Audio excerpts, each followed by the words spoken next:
The rain begins in the early afternoon, so gently that it seems less like falling and more like settling, each drop finding its place on the leaves and the wooden shingles and the smooth stones that line the path leading through the trees.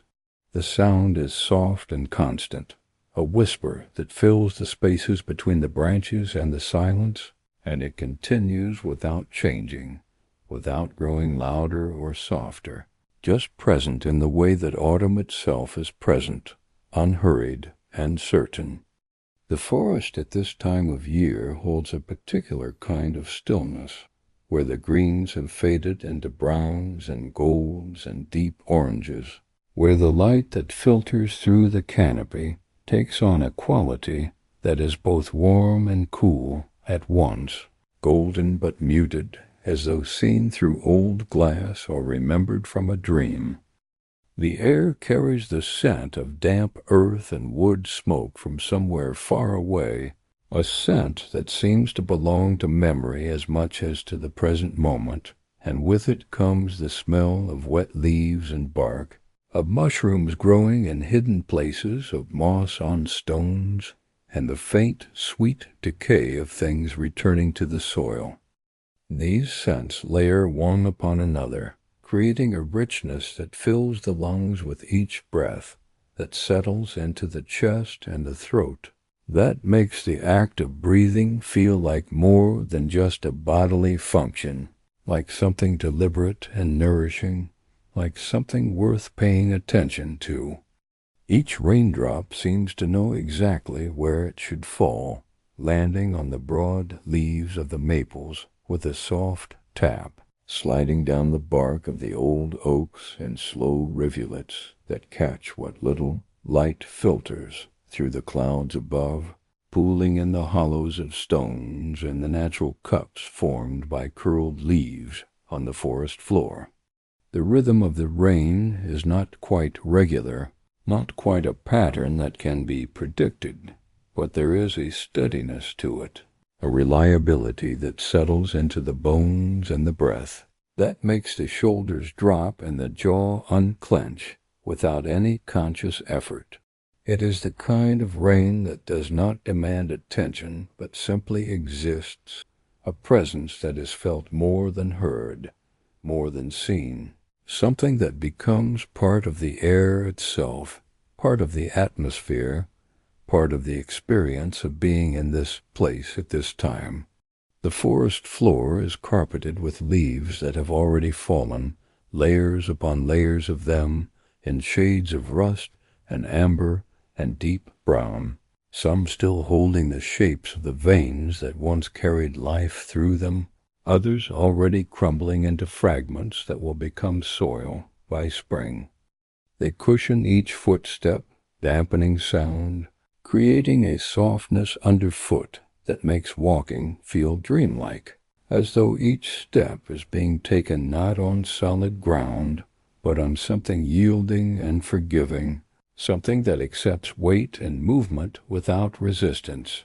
The leaves are wet now from the rain, their edges dark with moisture, and they release a scent that is earthy and rich, the smell of things breaking down and returning to the soil, of cycles completing and beginning again, of time measured not in hours or days, but in seasons and years in the slow turning of the earth.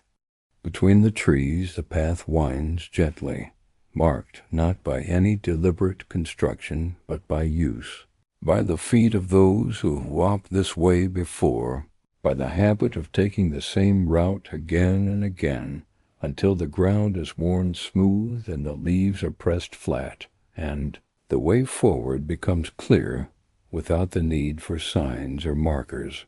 The path is narrow, wide enough for one person to walk comfortably,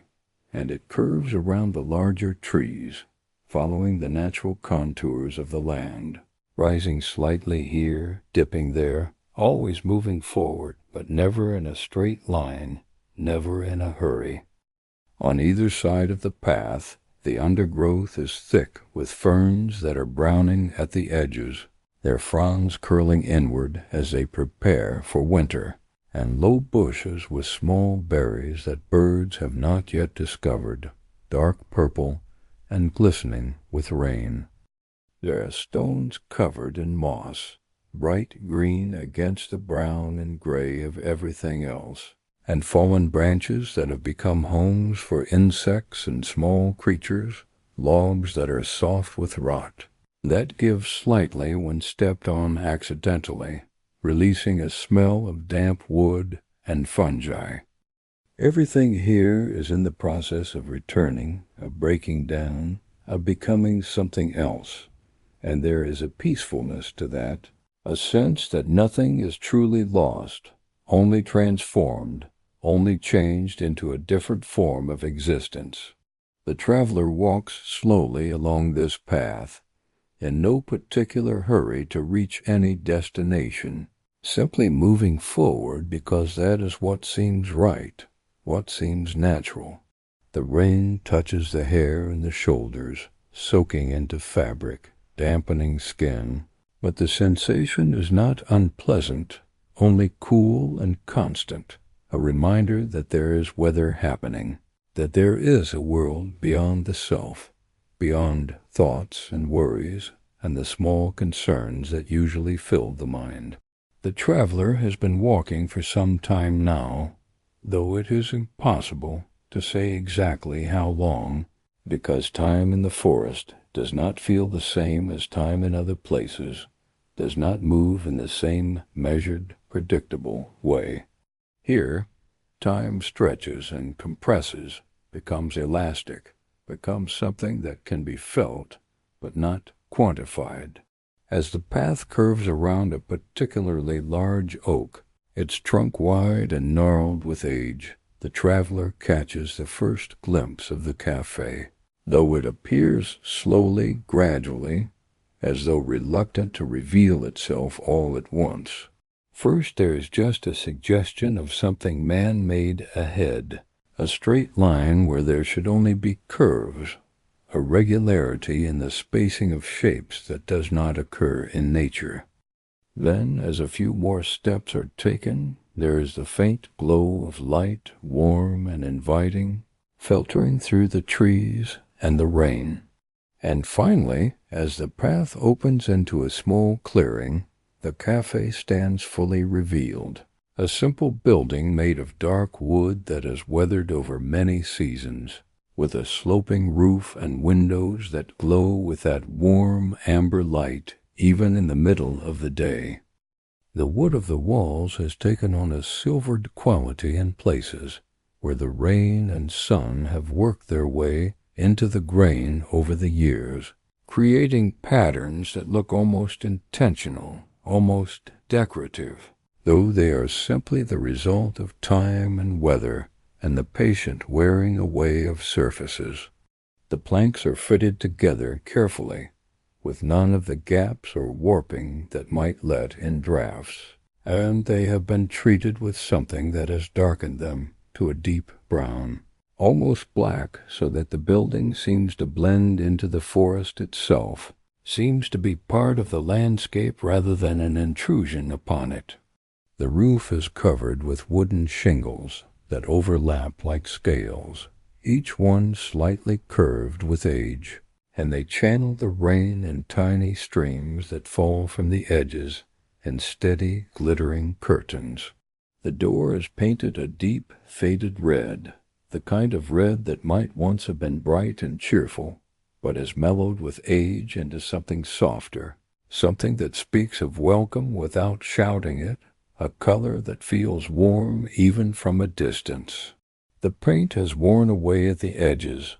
revealing the wood underneath, and there are small cracks and places where the surface has peeled, but these imperfections only add to the sense of character, of history, of a door that has been opened and closed thousands of times by hundreds of hands. Above the door hangs a small wooden sign, suspended by two chains that have turned dark green with verdigris, and it sways slightly in the cool breeze, though there is no wind strong enough to hear. only the rain and the rustling of the last leaves clinging to the branches. The sign itself is hand-carved, the letters worn smooth in places where rain and fingers have touched them over and over, and it simply says the name of the place, nothing more, no promises or declarations, just a name that sounds like it belongs to this forest, to this clearing, to this particular spot at the edge of the world where the trees meet the sky. The cafe has been here for a long time, longer than anyone seems to remember, and it has the feeling of a place that has always existed, quiet and patient, waiting for those who might wander this way. There is no sense that it was built for any purpose other than to be here, to offer shelter, to provide a space where people can come and rest and be still for a while. The windows of the cafe are framed by simple shutters, painted the same faded red as the door, and through the glass, even from a distance, there is the suggestion of warmth and light, of a space that is lived in and cared for. The glass itself is old, with small imperfections that catch the light and scatter it in gentle ways, creating tiny rainbows that appear and disappear as the angle of viewing changes, as the light shifts with the movement of the clouds overhead. The panes are divided into smaller squares by wooden frames, and some of the glass is slightly wavy, distorting the view just enough to make the interior seem mysterious, inviting, like looking into a place that exists slightly outside of normal reality. Around the base of the building, there are wildflowers that have gone to seed, their dried stalks bending under the weight of the rain, and a few late-blooming asters, their purple petals dark with moisture, nodding gently as the drops fall on them, bowing and rising in a slow, hypnotic rhythm. There are also clay pots, weathered and cracked in places, holding plants that have finished their season but have not been cleared away, their brown stems and faded leaves giving the space a sense of natural conclusion, of cycles completing.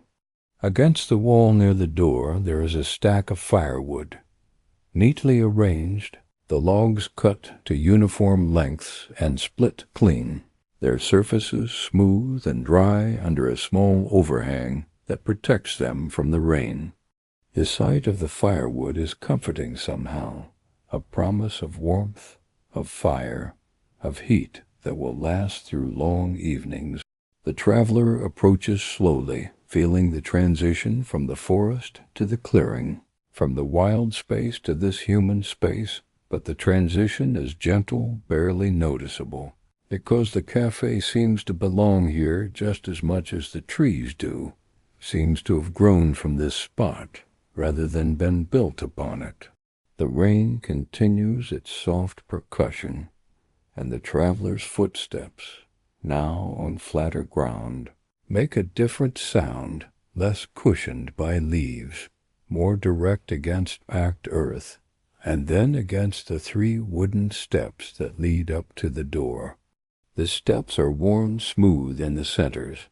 hollowed slightly by the passage of many feet, and they creak gently under weight, a sound that is somehow reassuring, that speaks of solidity and use and time.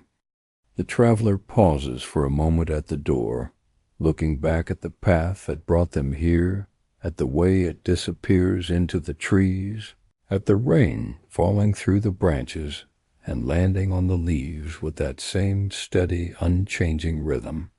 There is a moment of hesitation, not from fear or uncertainty, but simply from the sense that crossing this threshold will mean something, will mark a change, will move from one state of being to another.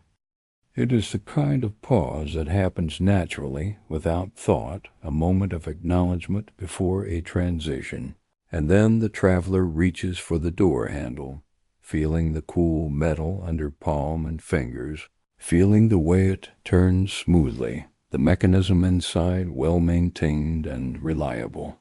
The door opens with a soft creak, the kind of sound that speaks of old hinges and careful use, a sound that is familiar and comforting rather than jarring or unwelcome.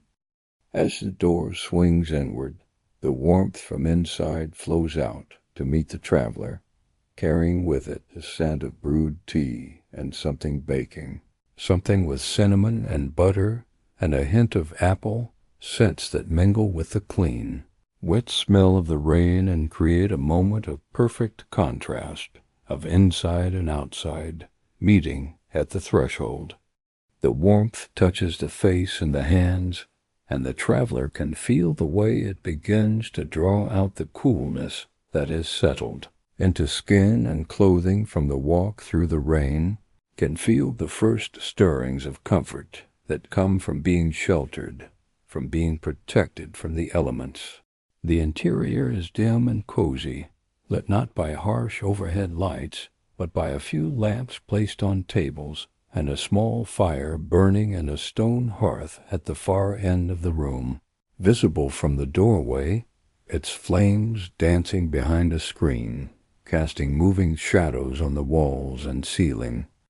The lamps are old-fashioned, with fabric shades that glow softly, filtering the light so that it is warm and gentle, easy on the eyes, creating pools of illumination that fade gradually into shadow rather than ending in sharp lines. The walls are lined with shelves holding books and jars and small, unidentifiable objects that seem to belong here without explanation, items that have been collected over time and placed with care, not for display, but simply because they have found their home in this space. The floor is made of wide wooden planks, smooth and worn, darkened with age and the passage of countless feet, and they creak softly underfoot as the traveler steps inside and closes the door gently behind, shutting out the sound of the rain, but not entirely, for it continues as a soft backdrop, a constant presence beyond the walls, muffled now, but still there, still part of the experience, still the context within which this moment of warmth and shelter exists. The sound of the rain through walls is different from the sound of rain heard directly, less immediate, but somehow deeper, more resonant, as though the building itself is listening to the rain and translating it into something that can be felt as much as heard. There are a few tables scattered throughout the room, each one simple and sturdy, made of the same dark wood as the walls and the beams overhead, which are exposed and add to the sense of being inside something solid and real, something that has weight and presence. The tables are different sizes, placed without any particular symmetry or plan, arranged in a way that feels natural rather than designed, as though they have settled into these positions over time and found them to be right. The chairs are mismatched but comfortable looking, some with curved backs and some with straight, some with cushions tied at the seats with faded ribbons and some without, and they are pulled up to the tables or pushed back, some at angles and some straight, giving the room a lived-in feeling, a sense that people come here and sit and stay for a while, and then leave, and then others come, and the cycle continues. Near the hearth there is a larger armchair, upholstered in fabric that might once have been a rich burgundy, but has faded over time to a softer, more muted shade, the kind of color that does not demand attention, but provides a gentle backdrop, a neutral presence. The chair looks deeply comfortable, with cushions that have molded themselves to the shape of bodies over years of use, with arms that are worn smooth from hands resting on them, with a high back that would support the head and allow for complete relaxation. Beside the chair there is a small table, round and low, its surface bearing the marks of use, faint rings from cups that were set down without coasters, small scratches and indentations that tell stories of other visitors, other moments, other quiet afternoons and evenings spent in this exact spot. The traveler moves slowly through the room, taking it all in, noticing the way the firelight flickers and sends shadows dancing gently across the ceiling, the way the warmth seems to gather in certain corners and linger there, soft and enveloping, the way the air smells of wood and tea and old books and something indefinable that might just be the scent of time itself, of years passing quietly in a place where nothing dramatic ever happens, only the simple, repetitive rhythms of daily life. There is no one else in the cafe at this moment, or if there is, they are somewhere out of sight, in a back room perhaps, or upstairs where the traveler can hear the faint creak of floorboards now and then, a sound so quiet it might be imagined, might be just the building settling, adjusting to changes in temperature and humidity, breathing in its own slow, patient way. The solitude here is not lonely but companionable, the kind of aloneness that feels like being held rather than being left, the kind of quiet that is full rather than empty, filled with presence even in the absence of other people. The traveler walks toward the hearth, drawn by the fire, by the way the flames move and shift, never quite the same from one moment to the next, but always recognizable, always fire, always warmth and light, and the soft sounds of burning wood, the occasional pop and hiss as pockets of moisture or air are consumed by the heat. The fire is contained behind a wrought iron screen, decorative but also functional, keeping sparks from escaping into the room, and the screen itself casts additional shadows, adds another layer of pattern to the moving shapes on the walls. At the far end of the room, near the hearth but off to one side, there is a small counter, waist-high and made of the same dark wood as everything else, its surface smooth and cool to the touch when fingers trail across it. Behind the counter, shelves line the wall, holding jars of tea leaves in various colors and sizes, some containing black tea and some green and some herbal blends, their contents visible through the glass, some whole leaves and some broken into smaller pieces, some mixed with dried flowers or pieces of fruit. There are jars of honey, thick and golden, and jars of sugar, white and brown, and small containers holding spices, cinnamon sticks, and whole cloves and star anise, their shapes visible through the glass, their scents contained but still somehow present, contributing to the overall atmosphere of the space. Next to the tea jars there are ceramic cups and mugs, each one slightly different in shape and color and size, some plain and some decorated with simple patterns, stripes or dots or small painted flowers, and they are arranged on the shelf with care, not perfectly aligned but placed with attention, with the sense that each one is valued, that each one has been chosen for a reason. Beside the cups there is a small kettle, copper or brass, its surface darkened and patched with verdigris in places, sitting on a compact stove that looks old but well maintained, the kind of stove that has heated water 1,000 times and will heat water 1,000 times more, reliable and constant in its function. The traveler approaches the counter slowly, feeling the way the warmth from the fire reaches this far, not as intense as it is directly in front of the hearth, but still present, still noticeable, a gentle heat that takes the edge off the coolness that has seeped into clothing and skin from the rain outside. There is no bell to ring, no sign of service, no indication of how one might order or request anything, but somehow it feels right to wait here, to stand quietly, and let the space settle around, to become part of its rhythm rather than disrupting it, to allow time for whatever is meant to happen next, to happen in its own way, in its own time. After a moment, or perhaps after several moments, time being difficult to gauge in this place where clocks are absent and the light from the windows remains constant, a door at the back of the room opens, and a figure steps through, moving with the same unhurried pace that seems to define this place, that seems to be its essence, its fundamental nature.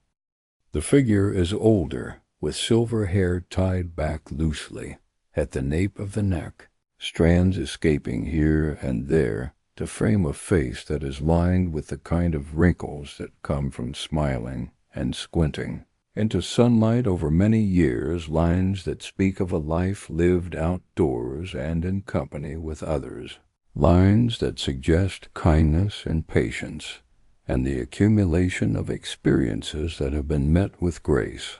The person wears a simple apron over a wool sweater. The sweater a soft gray color, the apron a natural linen that is faded and softened with many washings, and there is a quiet competence in the way they move, a sureness that comes from familiarity with this space, from knowing where everything is without needing to look, from having performed these same actions so many times that they have become automatic, require no thought, no conscious effort. There is a quiet kindness in the eyes,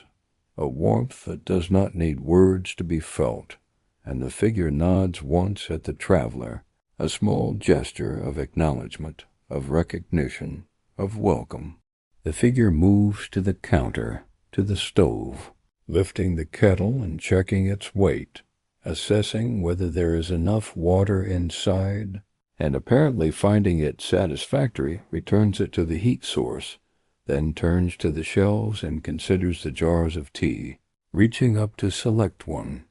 pulling it down and cradling it gently in both hands, opening the lid and breathing in the scent, then nodding to themselves, a small gesture of decision, of satisfaction. The jar is set on the counter, and the figure selects a cup from the shelf, turning it over to check for chips or cracks, finding none, satisfied, and places it beside the jar. The traveler watches as the tea is prepared, and the watching becomes a kind of meditation, a focus that is complete but not tense, relaxed but attentive, simply observing the movements that are slow and practiced, movements that have been performed countless times and will be performed countless times more, a ritual that has become art through repetition, through care, through the attention given to each small step. The water in the kettle begins to heat, and the sound of it changes gradually, from silence to a faint whisper, to a gentle murmur, to the first signs of movement as bubbles form and rise, and the sound is soothing, hypnotic, another layer added to the quiet symphony of the café. When the water is ready, when it has reached the right temperature, not boiling but hot enough, the figure lifts the kettle with a cloth wrapped around the handle and pours the water into the cup, the stream steady and controlled, the steam rising in soft curls that catch the light from the lamps and the fire, creating momentary shapes that dissolve and reform and dissolve again. The tea leaves are added, measured with the same care as everything else, the right amount for a single cup,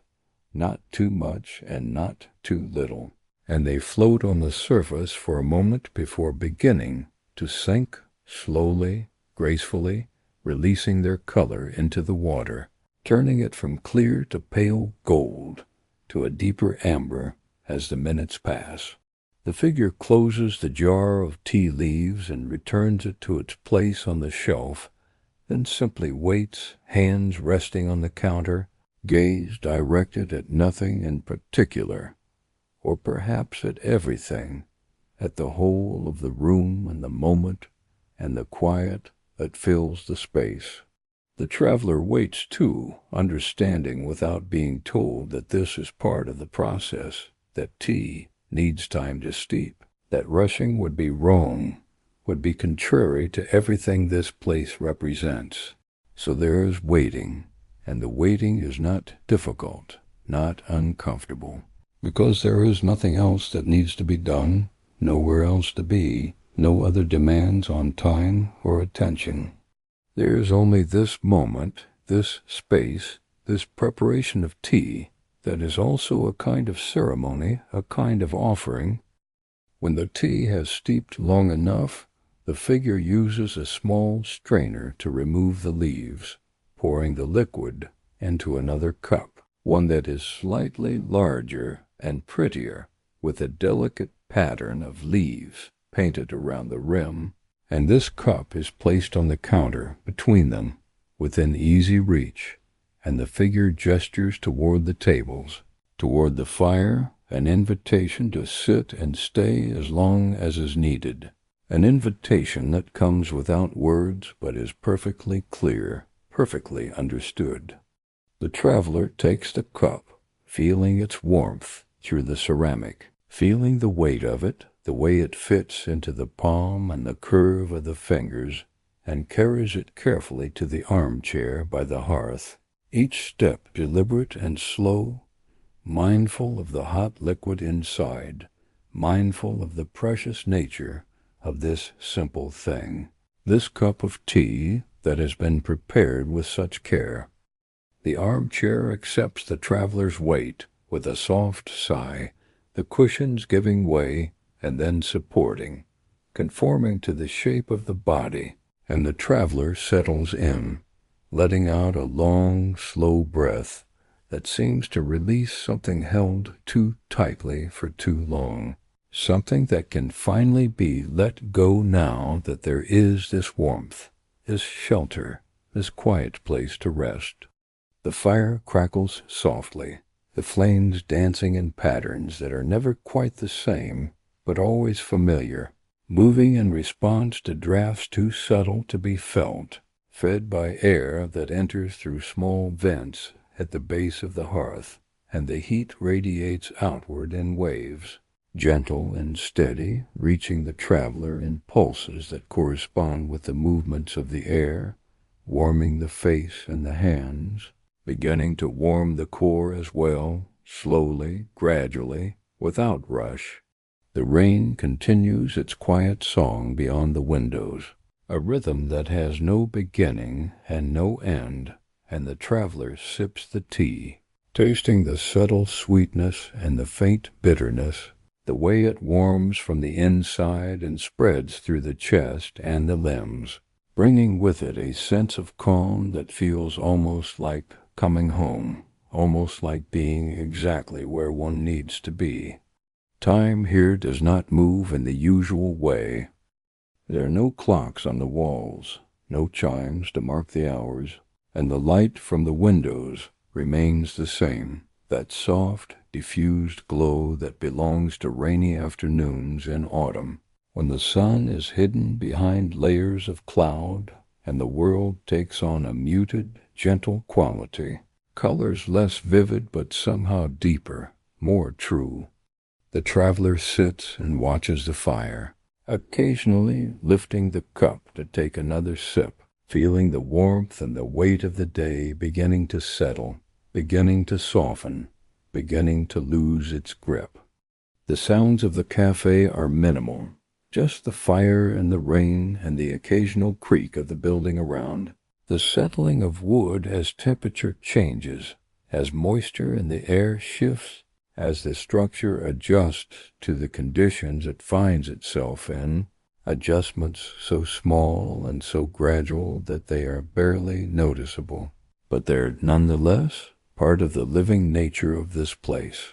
On the shelves nearby, within arm's reach from the chair, the traveler notices a collection of small objects, each one placed with intention, with care. There is a smooth river stone, pale gray and cool to the touch when fingers reach out to feel it, its surface worn perfectly smooth by water and time, by the endless tumbling and currents that shaped it into this particular form, this particular weight and texture.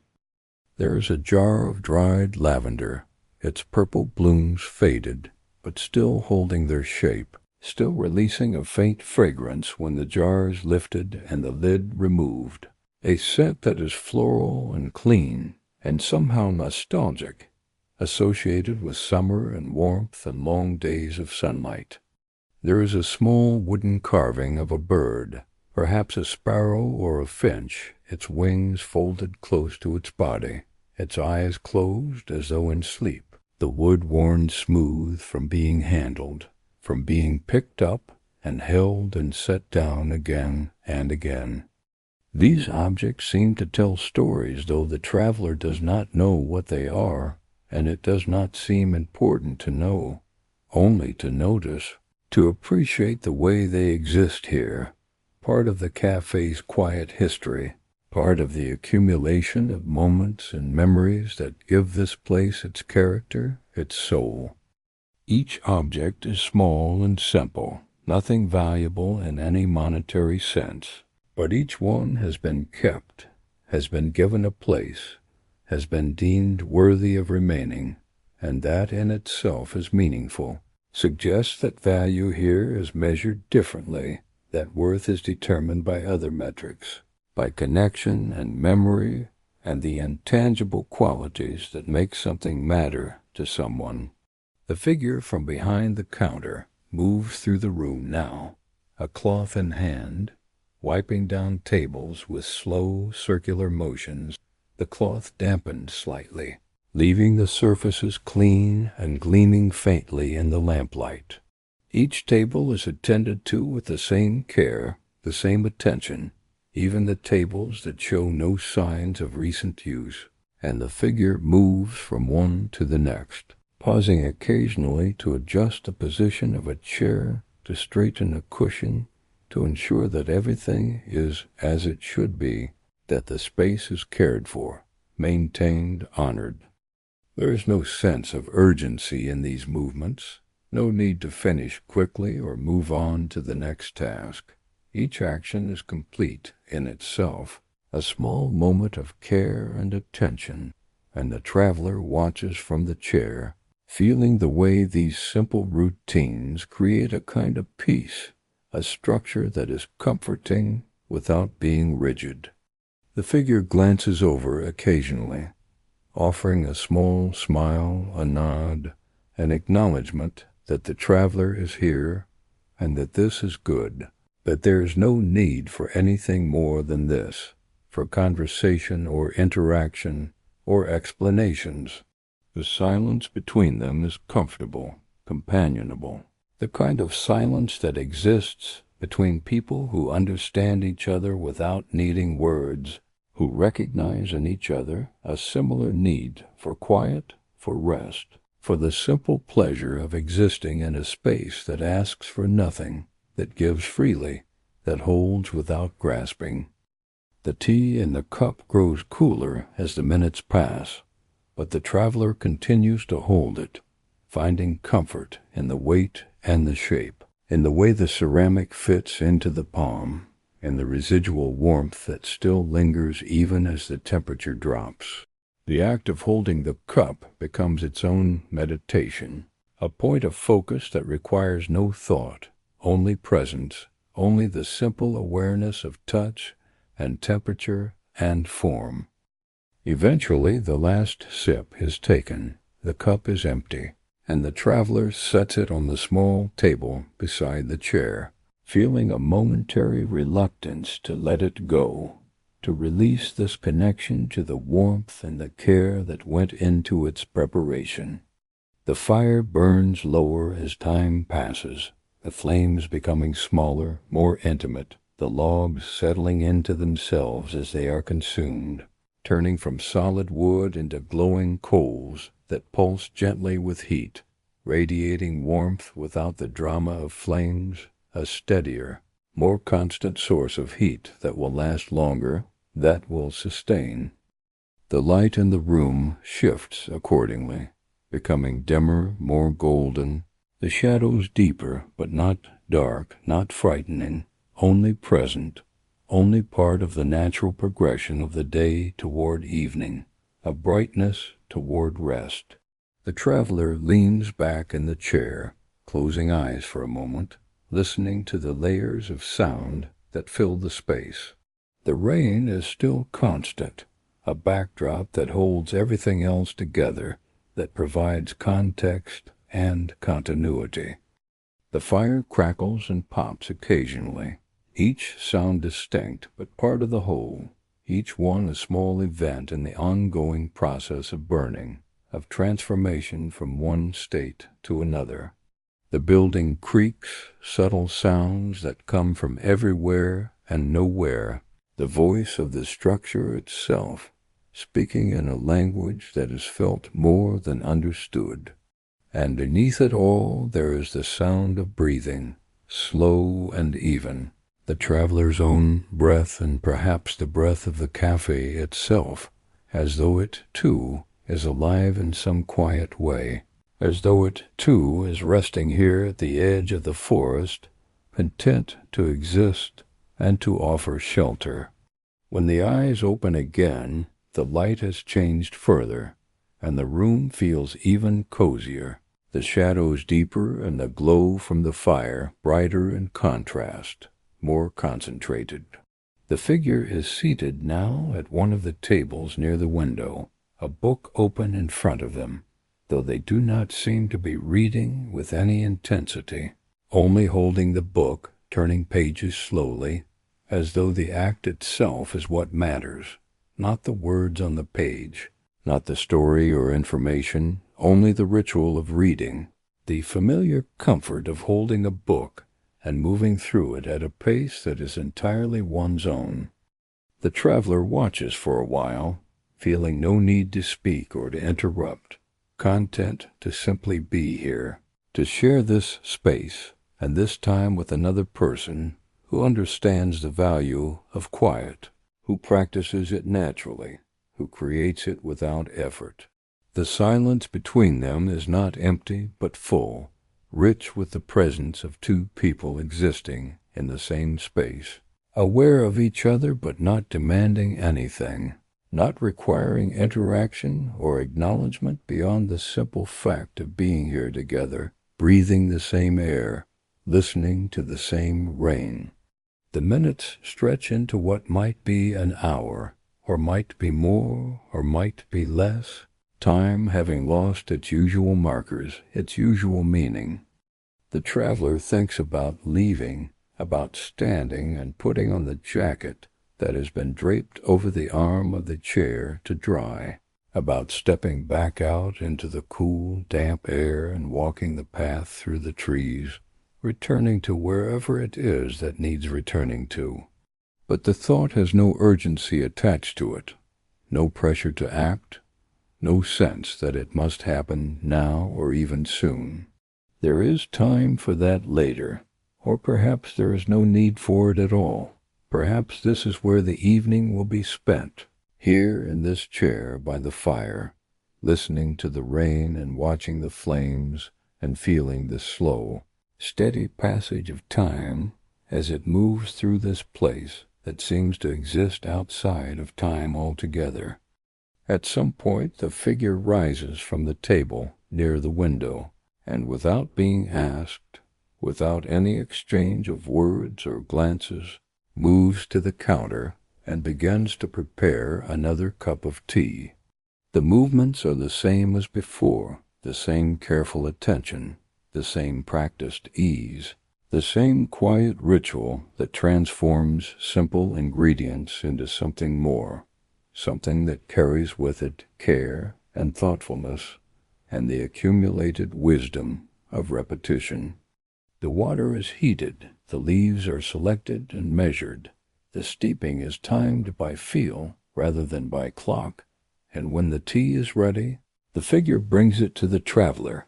placing it on the small table beside the chair, with a nod that conveys understanding, that says without words that this is what is needed, that this is what is offered, that there is no debt incurred, no expectation of payment or thanks, only the simple giving of one person caring for another.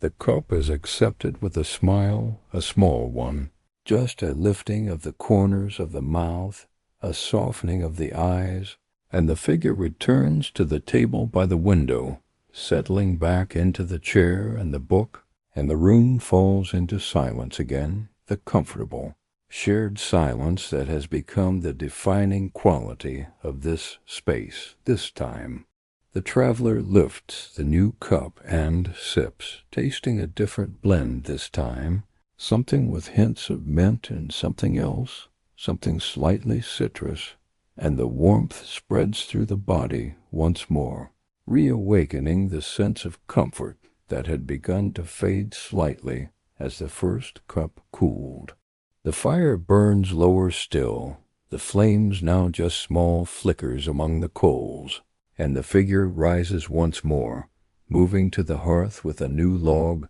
placing it carefully on top of the glowing embers, waiting to see if it will catch, and after a moment small flames begin to lick at the bark,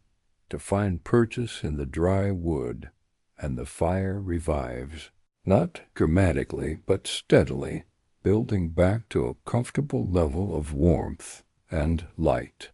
The figure uses a poker to adjust the position of the logs, to create channels for air to flow, to encourage the flames without forcing them, and then returns to the table, satisfied with the work, content that the fire will sustain for the rest of the evening. Outside, the rain continues without change, without variation, a constant that seems as though it could go on forever, as though it has always been raining and always will be, as though this is simply the nature of the world, wet and gray and gentle. The light through the windows grows dimmer as the afternoon moves toward evening, the clouds darkening from light gray to charcoal, the sense of day giving way to something else, something quieter, something more interior. The lamps in the cafe glow more brightly by contrast, their warm light becoming more important, more necessary, and the space they illuminate feels even more like a sanctuary, even more like a place apart from the wider world. The traveler sinks deeper into the chair, letting the weight of the body settle fully, letting go of any remaining tension in the muscles, in the joints, allowing everything to soften and relax. The warmth from the fire and the tea, the comfort of the chair, the sound of the rain, all of it combines to create a sense of deep, abiding peace, a feeling of being exactly where one should be, of having found a place that fits, that welcomes, that asks for nothing in return. The eyes grow heavy, the lids drooping, and the traveler does not fight it, does not try to stay alert or engaged, only allows the drowsiness to come, allows the gentle pull towards sleep to guide the way. The sounds of the cafe begin to blend together, to lose their individual distinctions, becoming a single continuous presence that surrounds and supports. The rain and the fire and the creaking of the wood, all of it merges into a kind of white noise, a blanket of sound that is both there and not there, both present and background, something that can be focused on or ignored, something that simply exists as part of the environment, part of the experience of being in this place at this time. The traveler's breathing slows, deepens, becomes more rhythmic, more automatic, less conscious, and the transition from waking to sleeping happens so gradually, so gently, that it is impossible to say when one ends and the other begins. The figure at the table by the window glances over, sees the traveler's head beginning to nod, sees the relaxation of sleep taking hold, and rises quietly, moving to a cupboard near the back of the room and retrieving a blanket, soft and warm, folded carefully. The figure approaches the chair and drapes the blanket over the traveler's shoulders and lap, tucking it gently around the sides, careful not to disturb, not to wake, only to add another layer of comfort, another measure of care. The blanket settles in place, its weight slight but noticeable, its warmth immediate, and the traveler shifts slightly, unconsciously pulling it closer, settling more deeply into sleep. The figure returns to the table by the window and sits, watching the rain, watching the darkness settle over the forest, watching the way the cafe holds its vigil, existing as it always has, as it always will, a place of refuge, a place of rest, a place where the world can be kept at bay for a little while, where time can slow and stop, and the only thing that matters is the warmth and the shelter and the quiet, profound peace that fills every corner of the space. The lamps burn low, their oil depleting slowly, their flames becoming smaller, and the figure rises once more to tend to them, adding oil where needed, trimming wicks, ensuring that the light will continue through the night, that darkness will not overtake this place, that there will always be this glow, this warmth, this beacon at the edge of the forest.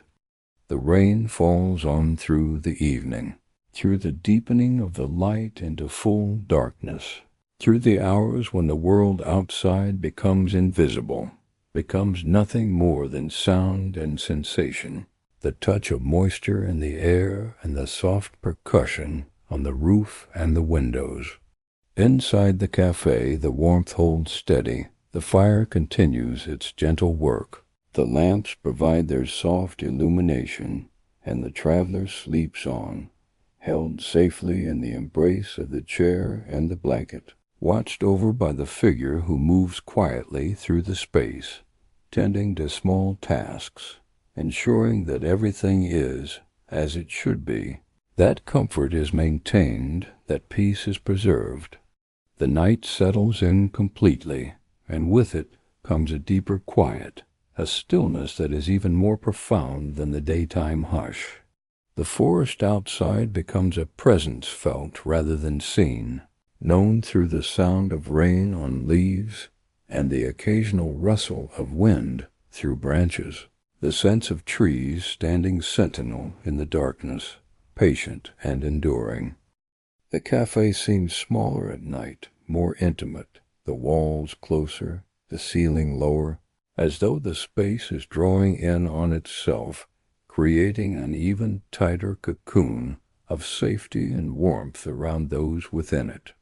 The figure finally settles into a chair of their own, not at the table by the window, but in another chair near the hearth, not as large or as comfortable as the one the traveler occupies, but sufficient, adequate, a place to sit and rest while maintaining the vigil, while keeping watch over the fire and the space and the sleeping guest. The book from earlier is brought along, but it remains closed on the lap, unopened, unneeded. The figure content simply to sit and be present, to listen to the rain and the fire and the slow, steady breathing of the traveler.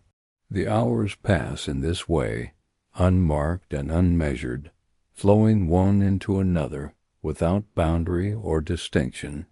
The fire is tended occasionally, another log added when needed, the embers stirred to encourage fresh flames, but these actions are performed with such quiet efficiency that they barely disturb the atmosphere, barely register as events, only as continuations of the care that defines this place. The lamps burn lower and are refilled, their light never allowed to fail completely, always maintained at a level that provides just enough illumination to keep the darkness at bay, to create that sense of safety that comes from having light in the night. And still the rain falls, and still the traveler sleeps, And still the cafe stands at the edge of the forest, fulfilling its purpose, being exactly what it is meant to be, a shelter, a refuge, a place of rest and peace in a world that too often lacks both.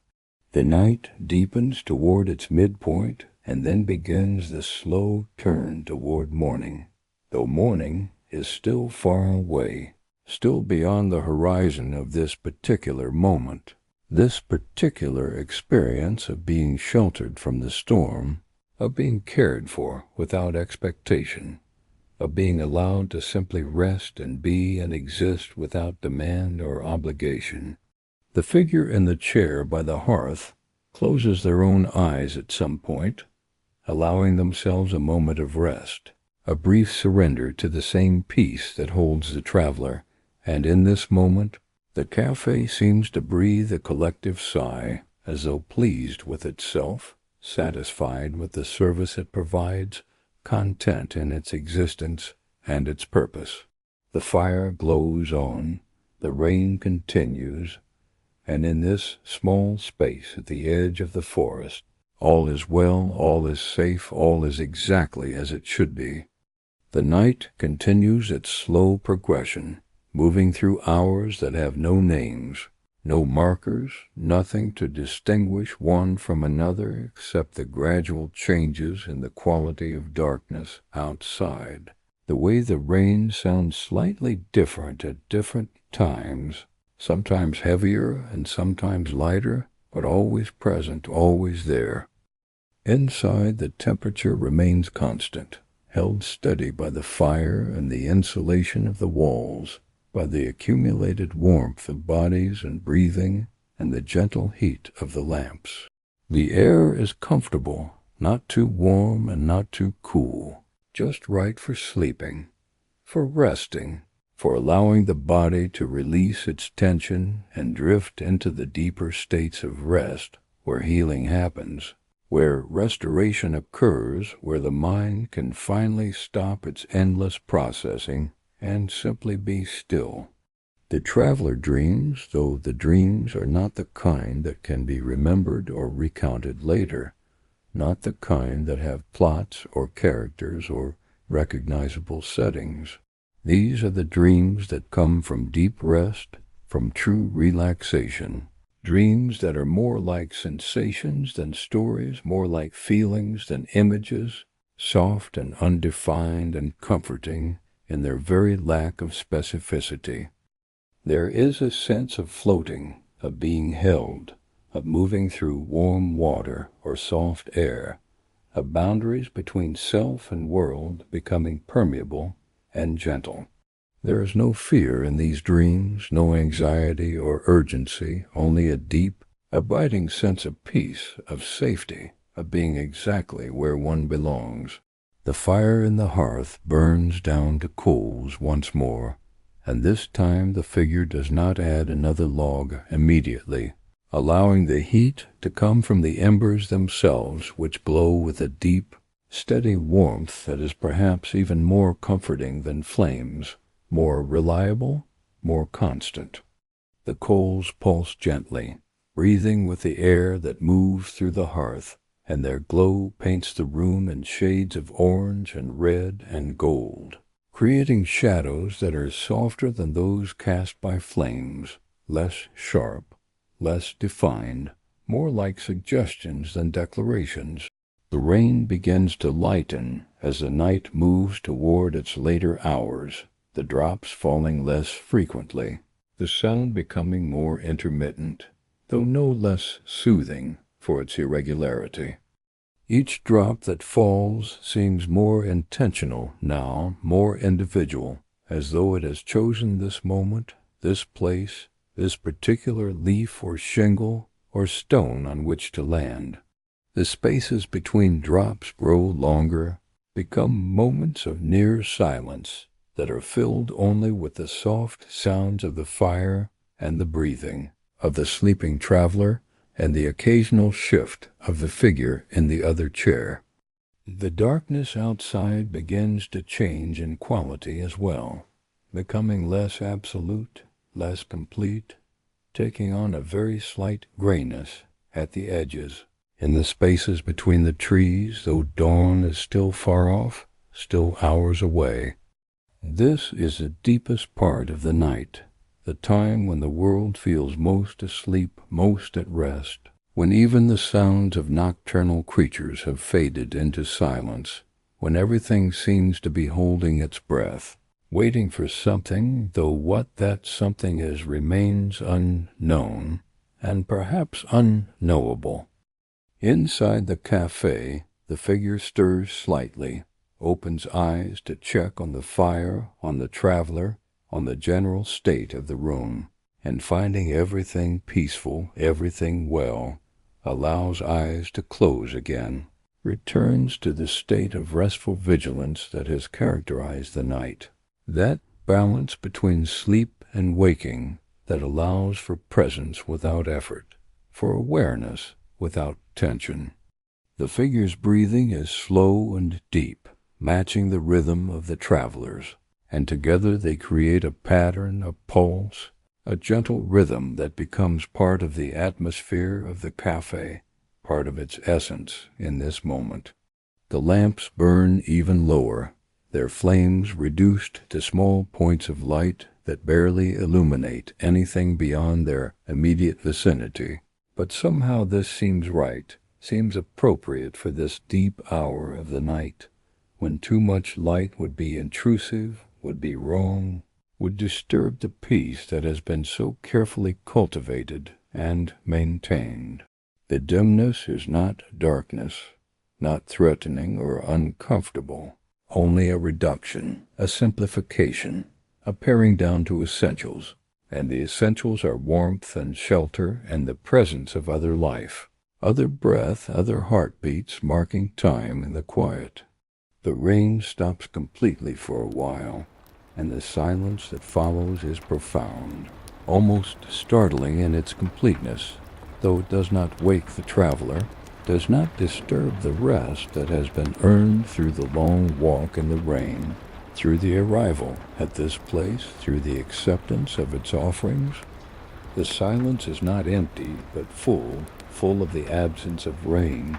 which is a presence in itself, a noticing, a recognition that something that was happening is no longer happening, and in that change there is meaning, there is significance, even if that significance is only felt rather than understood. After a time, the rain begins again, very softly, just a few drops at first, tentative and light, as though testing to see if it is welcome, if it should continue, and then more drops follow, and soon the rhythm is re-established, though quieter than before, gentler, a whisper rather than a conversation, a murmur rather than a song.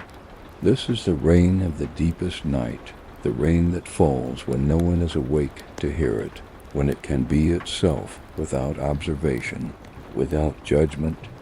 just water falling from sky to earth, because that is what water does. That is its nature, its purpose, its way of being in the world. The traveler shifts slightly in sleep, a small movement, adjustment of position, the body seeking its most comfortable configuration, and the blanket shifts with the movement, still covering, still warming, still providing that gentle weight that is so conducive to deep rest. The breathing remains slow and even,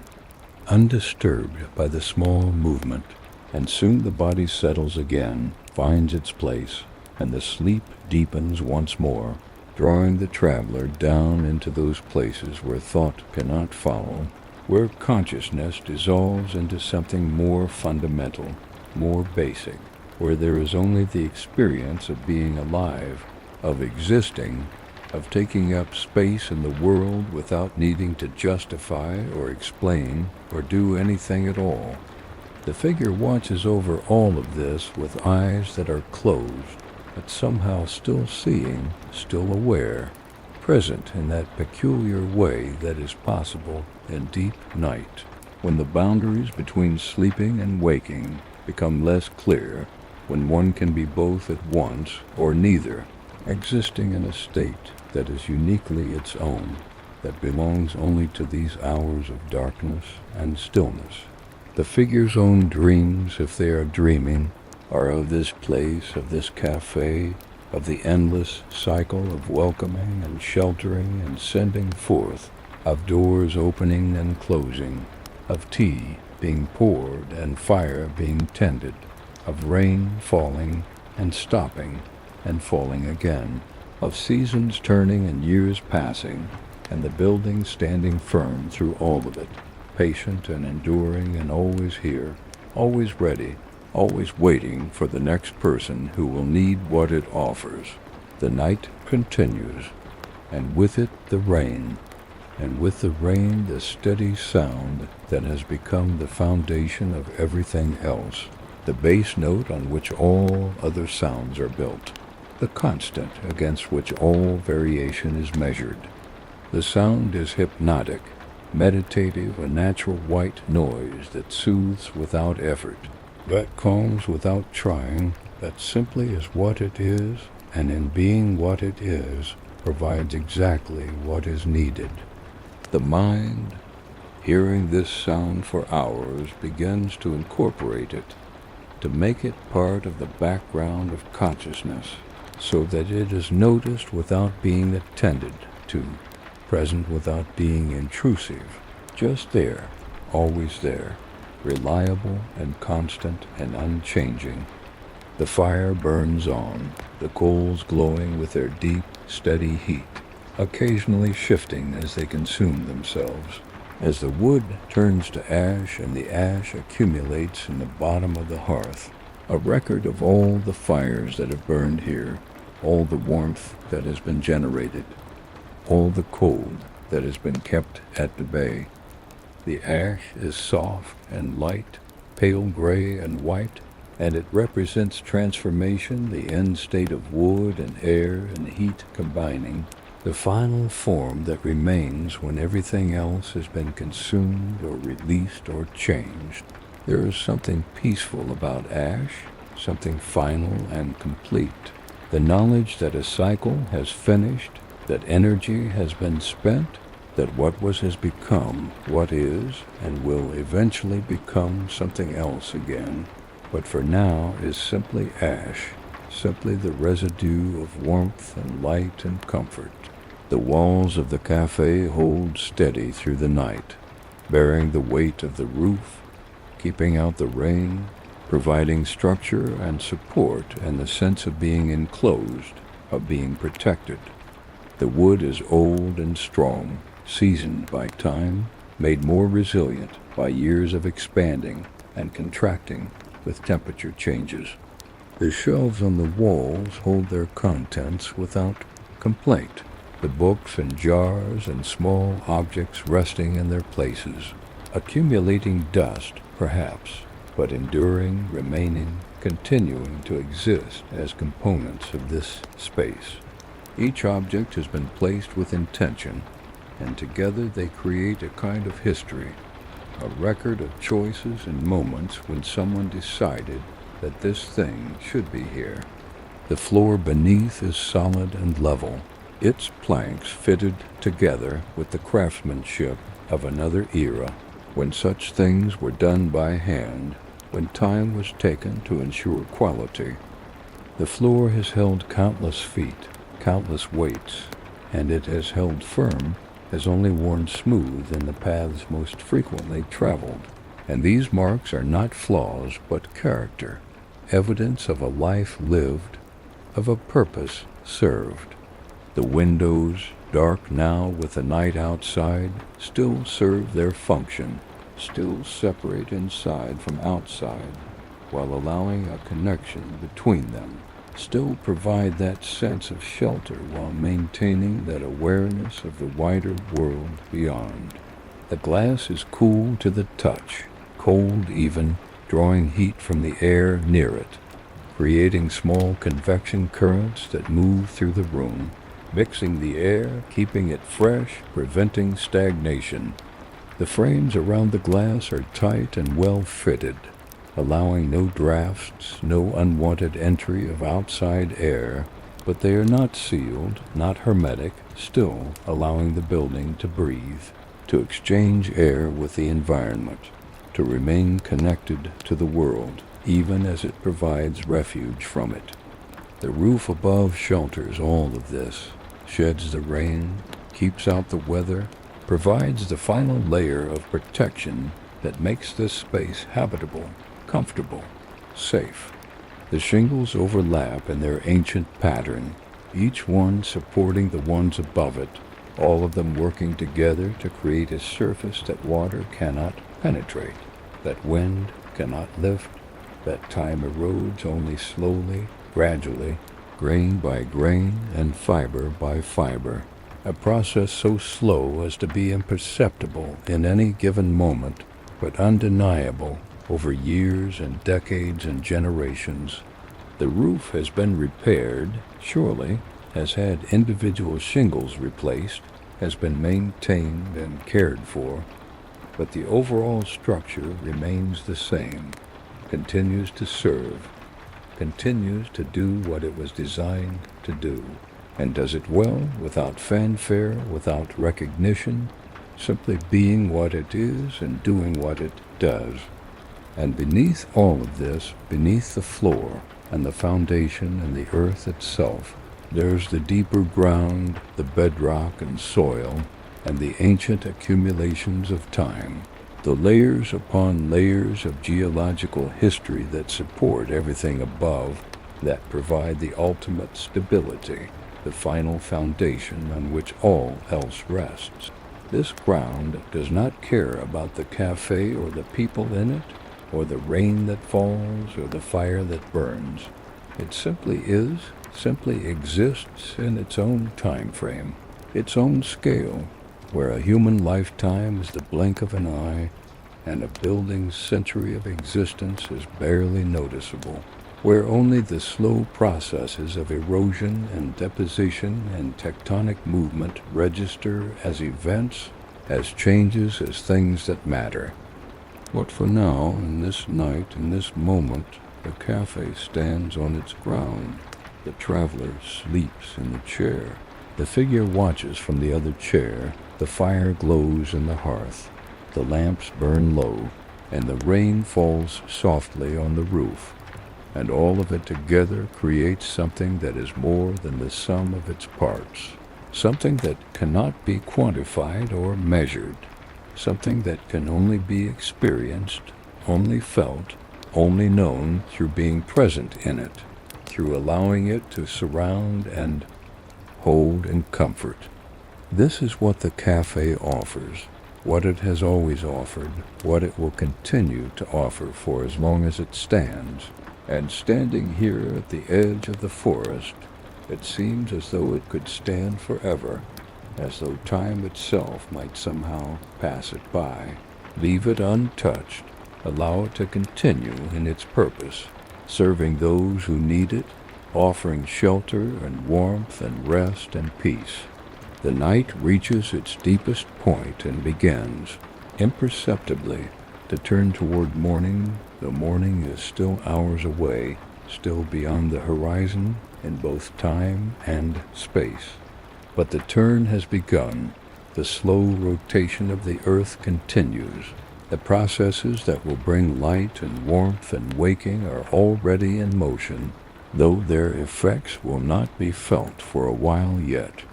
For now there is still night, still darkness, still the rain and the fire and the sleeping and the watching, still this perfect moment of rest and shelter and peace that seems as though it could last forever, as though it is somehow outside of time, exempt from its passage, eternal in its own quiet way.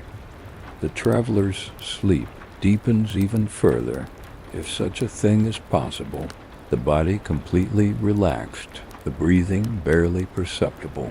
the face smooth and peaceful, all tension released, all worry forgotten, all thought suspended in favor of this pure state of rest that is so rare, so precious, so necessary, and yet so often elusive. Here, in this chair, in this room, in this cafe, at the edge of the forest, with the rain falling softly and the fire glowing gently, and the blanket providing warmth, and the figure watching over all, the traveler has found that rest, has surrendered to it completely, and in that surrender has found something like peace, something like wholeness, something like coming home to a place that was always there but somehow forgotten, always waiting but somehow overlooked, always ready to receive but requiring only that one stop, that one pause, that one moment of allowing oneself to be helped, to be cared for, to be held. The figure, too, rests deeply now, the vigil maintained not through effort, but through presence, through simply being here, being attentive in that relaxed way that comes naturally in deep night, when the world is quiet and there is nothing that urgently needs doing, nothing that demands immediate attention, only the slow, steady maintenance of warmth and light and safety. The figure's breathing matches the traveler's, slow and deep, and the two of them together create a harmony, a balance, a shared rhythm that becomes part of the larger rhythm of the cafe itself, which breathes with them, which rests with them, which exists in this moment as fully and completely as it has ever existed. And the rain continues, and the fire glows, and the night holds them all in its vast, gentle darkness, and time passes without passing, exists without existing, becomes something other than itself, something that cannot be measured or marked, only felt, only experienced, only known through the deep, abiding sense that this moment, this now, is complete and perfect, and exactly as it should be,